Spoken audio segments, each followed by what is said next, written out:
રાજસ્થાનમાં સસ્તો ભંગાર ખરીદવા ગયેલ ભાવનગરના 3 વેપારીઓના અપહરણની ઘટનામાં સંડોવાયેલ એક આરોપીને ઝડપી લઈ પોલીસ દ્વારા કાયદેસરની કાર્યવાહી હાથ ધરાઈ। ભાવનગરના 3 વેપારીઓ ફેસબુક ઉપર સસ્તી કિંમતે બેટરી મળતી હોવાની જાહેરાત જોઈ બેટરીની ખરીદી માટે રાજસ્થાન ગયા હતા,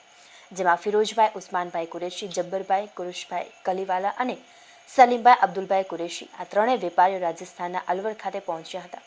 જ્યાં 2 લોકો તેમને સ્વિફ્ટ કાર લઈને લેવા આવ્યા હતા, જે ત્રણેયને અલવર તાલુકાના ભીસુડી ખાતે બેટરી તેમજ ઇલેક્ટ્રિક ભંગાર જોવા એક વાડીમાં લઈ ગયા હતા, જ્યાં ત્રણેયને ઓરડીમાં લઈ ગયા બાદ તેમને ધાક ધમકી આપી બેસાડી દીધા હતા અને ગોંધી રાખ્યા હતા। બાદમાં તેમના પરિવારજનો પાસે 3 લાખ રૂપિયાની માંગણી કરી હતી અને રૂપિયા મંગાવી લ્યો પછી જ છુટકારો કરીશું તેવું જણાવતા વેપારીઓ ગભરાઈ ગયા હતા, જેમાંથી સલીમભાઈએ ભાવનગર ખાતે રહેતા મોહમ્મદભાઈ અબ્બાસભાઈ ગુવાણી સાથે વાત કરી કે ભંગાર જોઈ લીધેલ છે અને તમો તાત્કાલિક 3 લાખ રૂપિયા મોકલો, પરંતુ મોહમ્મદભાઈને તાત્કાલિક આટલી મોટી રકમ મંગાવવાનું કહેતા શંકા ગઈ હતી અને ભાવનગર પોલીસની મદદ લીધી હતી, જેને લઈને ભાવનગર પોલીસે રાજસ્થાન પોલીસનો સંપર્ક કરી ત્રણેય વેપારીઓને મોબાઈલ ટ્રેસ કરી ત્યાંથી ત્રણેય વેપારીઓને અપહરણકારોની ચુંગાલમાંથી છુડાવ્યા હતા। આ ઘટના બાદ વેપારીઓએ ભાવનગરના નીલમબાગ પોલીસ મથકમાં 6 ઇસમો સામે પોલીસ ફરિયાદ નોંધાવી હતી, જેને લઈને ભાવનગર પોલીસે રાજસ્થાનથી અફઝલ જુબેરભાઈ મેવ નામના ઇસમને ઝડપી લઈ તેને ભાવનગર લાવી તેની સામે કાયદેસરની કાર્યવાહી હાથ ધરી હતી।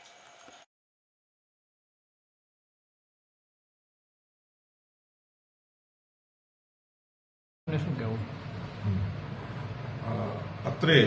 ફૈઝાનભાઈ કુરેશી દ્વારા એક ફરિયાદ દાખલ કરવામાં આવેલી છે, જેમાં અહીંના વેપારી જે જબ્બારભાઈ જે છે તે ફેસબુક ઓનલાઈન ઉપર તેનો વિવેકભાઈ કરીને રાજસ્થાનના જે બી એક વેપારી છે તેનો કોન્ટેક્ટ થયેલો અને બંને વચ્ચે લોખંડ અને ઇલેક્ટ્રિકનો જે સામાન સ્ક્રેપ જે છે તેની વેચાણની એક સમજૂતી થયેલી, જે અનુસંધાને રાજસ્થાનના વિવેકભાઈ જે છે તેણે ખેરથાલ રાજસ્થાન આવવા માટે જણાવતા અહીંના જે 3 વેપારી છે જબ્બારભાઈ, ફિરોઝભાઈ અને સલીમભાઈ રાજસ્થાન જાય છે। ત્યાં રાજસ્થાનના